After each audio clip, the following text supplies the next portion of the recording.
अस्सलामुअलैकुम रहमतुल्लाहि बरकातुहू। वालेकुम अस्सलाम रहमतुल्लाहि बरकातुहू। उड़ने दो परिंदों को अभी शौक हवा में, पर लौटते बचपन के जमाने नहीं आते।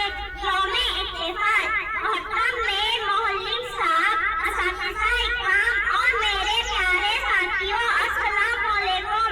जैसा कि हम सब जानते हैं कि हम हिंदुस्तान के पहले वज़ीर आज़म की यौमे पैदाइशी मनाने के लिए यहाँ जमा हुए हैं, यानी बच्चों का दिन। मैं इस अजीम मौके पर तकरीर पेश करना चाहती हूँ और इस दिन को यादगार बनाना चाहती हूँ।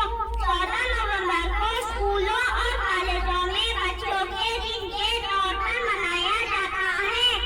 इसको बच्चों का दिन भी कहा जाता है। 14 नवंबर के दिन पंडित जवाहरलाल पंडित जवाहरलाल